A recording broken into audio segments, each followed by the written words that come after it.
Section 1.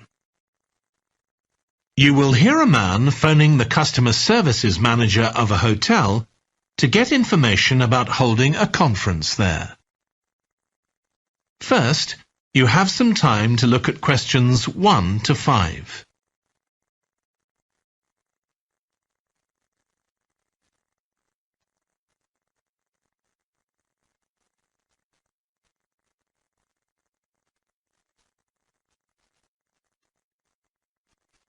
You will see that there is an example that has been done for you. On this occasion only, the conversation relating to this will be played first. Hello, Flanders Conference Hotel. Oh, hi. I wanted to ask about conference facilities at the hotel. Have I come through to the right person? You have. I'm the customer services manager. My name's Angela. The name of the customer services manager is Angela. So Angela has been written in the space. Now we shall begin. You should answer the questions as you listen because you will not hear the recording a second time. Listen carefully and answer questions 1 to 5. Hello, Flanders Conference Hotel. Oh, hi. I wanted to ask about conference facilities at the hotel. Have I come through to the right person? You have. I'm the customer services manager. My name's Angela. So, how can I help you? Well, I'm calling from Barrett & Stanson's. We're a medical company based in Perth. Oh, yes? And we're organising a conference for our clients to be held in Sydney. It'll be held over 2 days, and we're expecting about 50 or 60 people. When were you thinking of having it? Sometime early next year, like the end of January. It'd have to be a weekend. Let me see. Our conference facilities are already booked for the weekend beginning January the 28th. We could do the first weekend in February. How about January the 21st? I'm afraid that's booked too. Well, let's go for the February date then. So, that's the weekend beginning the 4th. Okay. Now, can you tell me a bit about what conference facilities you have? Sure. So, for talks and presentations, we have the Tesla room. Sorry? Tesla, that's spelled Tesla. It holds up to 100 people, and it's fully equipped with a projector and so on. How about a microphone? Yes, that'll be all set up ready for you. And there'll be one that members of the audience can use too, for questions if necessary. Fine. And we'll also need some sort of open area where people can sit and have a cup of coffee. And we'd like to have an exhibition of our products and services there as well, so that'll need to be quite a big space. That's fine. There's a central atrium with all those facilities, and you can come before the conference starts if you want to set everything up. Great. And I presume there's Wi-Fi? Oh, yes. That's free and available throughout the hotel. Okay. Would you also like us to provide a buffet lunch? We can do a 2-course meal with a number of different options. What sort of price are we looking at for that? Well, I can send you a copy of the standard menu. That's $45 per person. Or you can have the special for $25 more. I think the standard should be okay, but yes, send me the menu. Before you hear the rest of the conversation, you have some time to look at questions 6 to 10.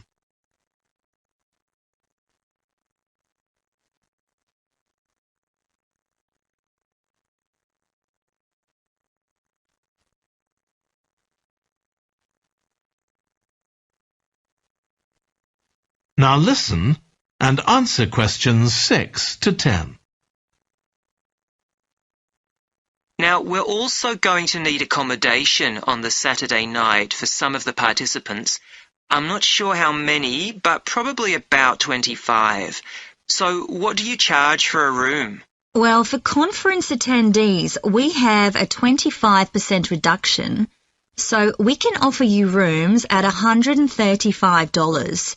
Normally, a standard room's $180. And does that include breakfast? Sure. And of course, guests can also make use of all the other facilities at the hotel. So we've got a spa where you can get massages and facials and so on. And there's a pool up on the roof for the use of guests. Oh, great. Now, what about transport links? The hotel's downtown, isn't it? Yes. It's about 12 kilometres from the airport, but there's a complimentary shuttle bus for guests. And it's only about 10 minutes walk from the central railway station. Okay. Now, I don't know Sydney very well. Can you just give me an idea of the location of the hotel? Well, it's downtown on Wilby Street. That's quite a small street, and it's not very far from the sea. And of course, if the conference attendees want to go out on their Saturday evening, there's a huge choice of places to eat. Then, if they want to make a night of it, they can go on to one of the clubs in the area. There are a great many to choose from. Okay. So, if we go ahead with this, can you give me some information about how much we're looking at? That is the end of section 1. You now have half a minute to check your answers.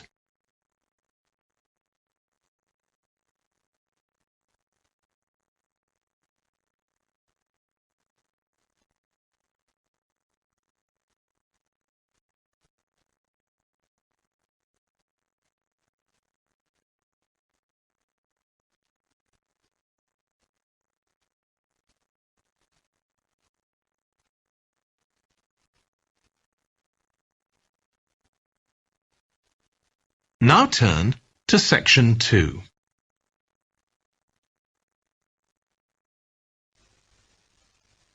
Section 2. You will hear a woman talking to a group of college students about volunteering to help other people. First, you have some time to look at questions 11 to 14.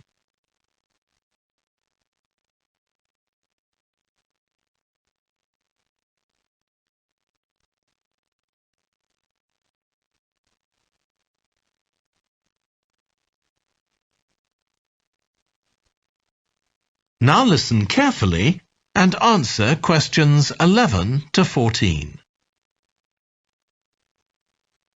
Good morning. My name's Lucy Crittenden, and I'm the Director of Operations for an organisation that arranges volunteering in this part of the country. I'm hoping I can persuade one or two of you to become volunteers yourselves.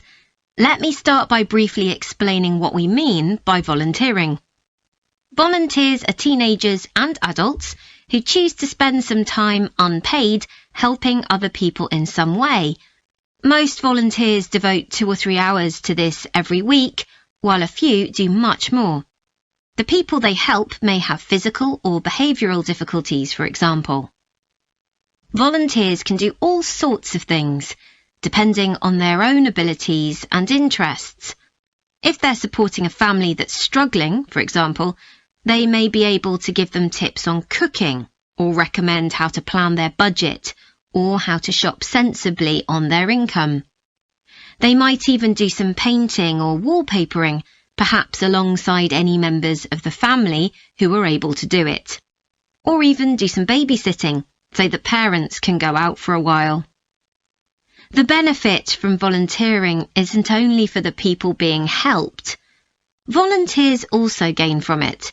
They're using their skills to cope with somebody's mental or physical ill health, and volunteering may be a valuable element of their CV when they're applying for jobs. Employers usually look favourably on someone who's given up time to help others. Significantly, most volunteers feel that what they're doing gives them a purpose in their lives. And in my opinion, they're lucky in that respect, as many people don't have that feeling. Before you hear the rest of the talk, you have some time to look at questions 15 to 20.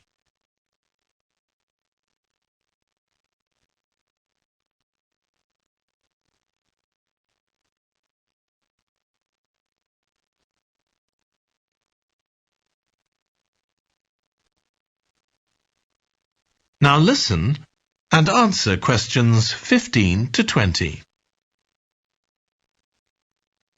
Now I'd like to tell you what some of our volunteers have said about what they do, to give you an idea of the range of ways in which they can help people. Habib supports an elderly lady who's beginning to show signs of dementia. Once a week they, along with other elderly people, go to the local community centre where a group of people come in and sing. The songs take the listeners back to their youth, and for a little while they can forget the difficulties that they face now. Our volunteer Consuela is an amazing woman. She has difficulty walking herself, but she doesn't let that stop her. She helps a couple of people with similar difficulties who had almost stopped walking altogether. By using herself as an example, Consuela encourages them to walk more and more. Min visits a young man who lives alone and can't leave his home on his own, so he hardly ever saw anyone. But together they go out to the cinema or to see friends the young man hadn't been able to visit for a long time. Tanya visits an elderly woman once a week. When the woman found out that Tanya is a professional dressmaker, she got interested. Tanya showed her some soft toys she'd made, and the woman decided to try it herself. And now she really enjoys it and spends hours making toys. They're not perhaps up to Tanya's standard yet, but she gains a lot of pleasure from doing it. Alexei is a volunteer with a family that faces a number of difficulties. By calmly talking over possible solutions with family members, he's helping them to realise that they aren't helpless and that they can do something themselves to improve their situation. This has been great for their self-esteem. And the last volunteer I'll mention, though there are plenty more, is Juba. She volunteers with a teenage girl with learning difficulties who wasn't very good at talking to other people. Juba's worked very patiently with her, and now the girl is far better at expressing herself and at understanding other people. OK, I hope that's given you an idea of what volunteering is all about. Now I'd like to talk to you about... That is the end of section 2. You now have half a minute to check your answers.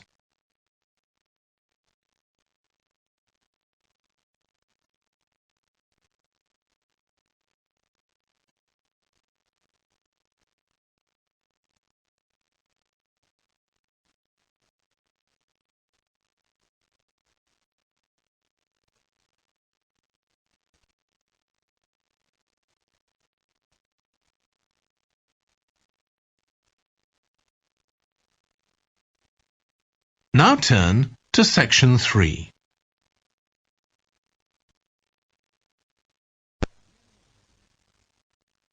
Section 3. You will hear a trainee music teacher called Joe talking to his supervisor about the school marching band that he has been given responsibility for. First, you have some time to look at questions 21 to 26.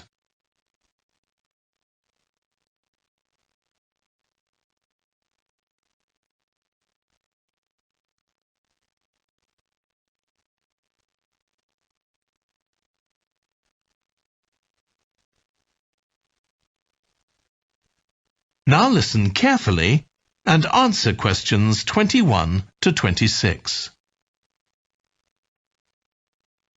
So, how are you getting on with your teaching practice at the high school, Joe? Well, I've been put in charge of the school marching band, and it's quite a responsibility. I'd like to talk it over with you. Go ahead. You better start by giving me a bit of background. Okay. Well, the band has students in it from all years.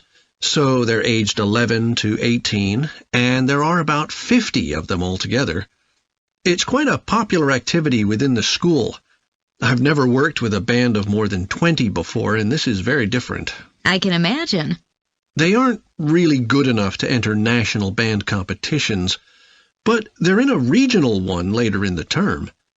Even if they don't win, and I don't expect them to, hopefully it'll be an incentive for them to try and improve. Yes, hopefully.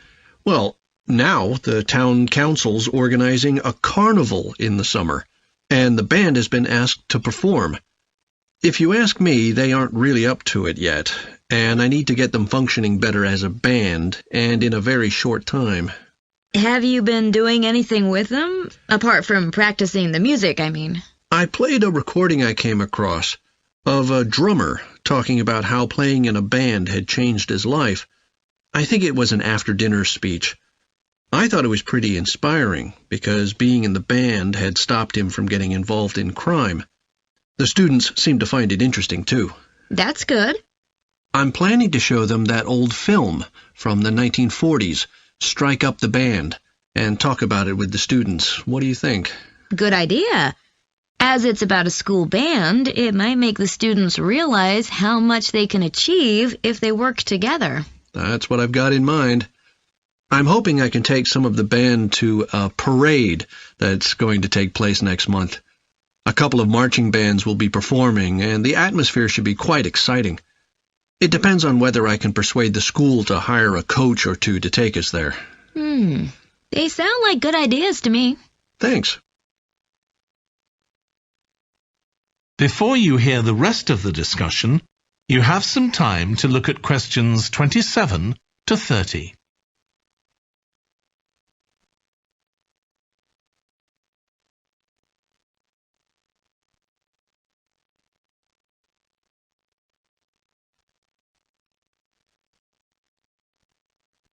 Now listen and answer questions 27 to 30. Can I tell you about a few people in the band who I'm finding it quite difficult to cope with? I'm sure you'll have some ideas about what I can do. Go ahead. There's a flautist who says she loves playing in the band. We rehearse twice a week after school, but she's hardly ever there. Then she looks for me the next day and gives me a very plausible reason. She says she had to help her mother, or she's been ill, but to be honest, I don't believe her. Oh dear. Any more students with difficulties? Plenty. There's a trumpeter who thinks she's the best musician in the band, though she certainly isn't. She's always saying what she thinks other people should do, which makes my job pretty difficult. She sounds a bit of a nightmare. You can say that again. One of the trombonists has got an impressive sense of rhythm and could be an excellent musician, except that he has breathing difficulties, and he doesn't really have enough breath for the trombone. He'd be much better off playing percussion, for instance, but he refuses to give up, so he ends up only playing half the notes. I suppose you have to admire his determination. Maybe. One of the percussionists isn't too bad, but he never seems to interact with other people, and he always rushes off as soon as the rehearsal ends. I don't know if there are family reasons or what, but it isn't good in a band where people really need to feel they're part of a group. There are others too, but at least that gives you an idea of what I'm up against. Do you have any thoughts about what I can do, Lizzie? That is the end of section 3. You now have half a minute to check your answers.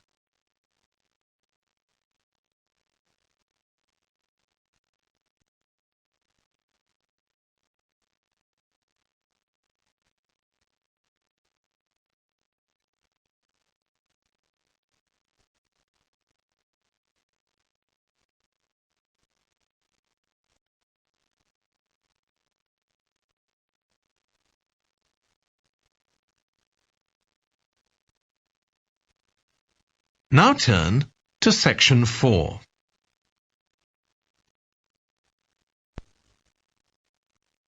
Section 4. you will hear a British university lecturer in music talking about concerts in an arts festival. First, you have some time to look at questions 31 to 40.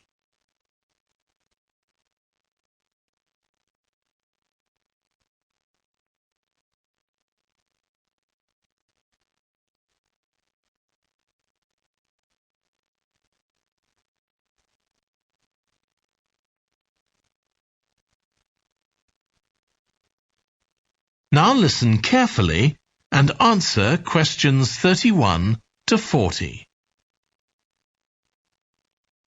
As you all know, the university is planning an arts festival for later this year, and here in the music department we've planned 3 concerts. These will be public performances, and the programme has just been finalised. The theme of the festival is links between the UK and Australia, and this is reflected in the music. Each concert will feature both British and Australian composers. I'll tell you briefly about the Australian music, as you probably won't be familiar with that. The first concert will include music by Liza Lim, who was born in Perth, Western Australia, in 1966. As a child, Lim originally learned to play the piano, like so many children, and also the violin. But when she was 11, her teachers encouraged her to start composing. She found this was her real strength, and she studied and later taught composition, both in Australia and in other countries. As a composer, she has received commissions from numerous orchestras, other performers, and festivals in several countries. Liza Lim's compositions are vibrant and full of energy, and she often explores Asian and Australian Aboriginal cultural sources, including the native instrument, the didgeridoo. This is featured in a work called The Compass. Her music is very expressive, so although it is complex, it has the power of connecting with audiences and performers alike. In the festival, we're going to give a semi-staged performance of the Oresteia.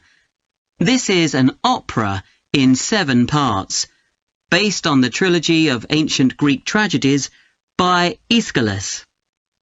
Lim composed this when she was in her mid-20s, and she also wrote the text, along with Barry Kosky.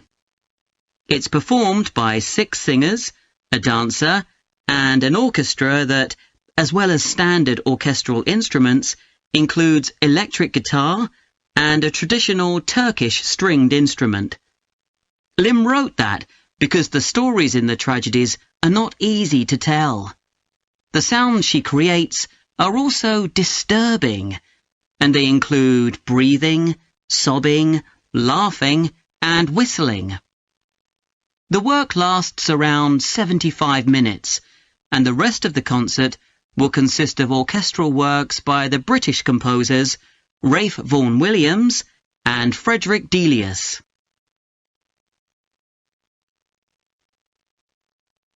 Moving on now to our second concert. This will begin with instrumental music by British composers Benjamin Britten and Judith Weir. After the interval, we'll go to Australia for a piece by Ross Edwards, The Tower of Remoteness. According to Edwards, the inspiration for this piece came from nature, when he was sitting alone in the dry bed of a creek, overshadowed by the leaves of palm trees, listening to the birds and insects. The Tower of Remoteness is scored for piano and clarinet. Edwards says he realized years after writing the piece that he had subconsciously modelled its opening phrase on a bird call. Ross Edwards was born in 1943 in Sydney, Australia, and studied at the Sydney Conservatorium of Music and the Universities of Adelaide and Sydney. He's well known in Australia, and in fact, he's one of the country's most performed composers. He's written a wide range of music, from symphonies and concertos to some composed specifically for children. Edwards's music has been described as being deeply connected to Australia, and it can be regarded as a celebration of the diversity of cultures that Australia can be proud of. The last of the three Australian composers to be represented in our festival is Carl Vine. Born in 1954, Vine, like Liza Lim, comes from Perth, Western Australia. He took up the cornet at the age of 5, switching to the piano 5 years later. However, he went to university to study physics before changing to composition. After graduating, he moved to Sydney and worked as a freelance pianist and composer. Before long, he had become prominent in Australia as a composer for dance, and in fact has written 25 scores of that type.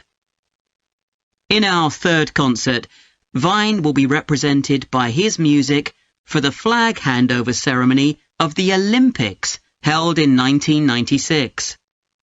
This 7-minute orchestral piece was of course heard by millions of people worldwide, and we'll hear it alongside works written by British composers Edward Elgar and, more recently, Thomas Adès.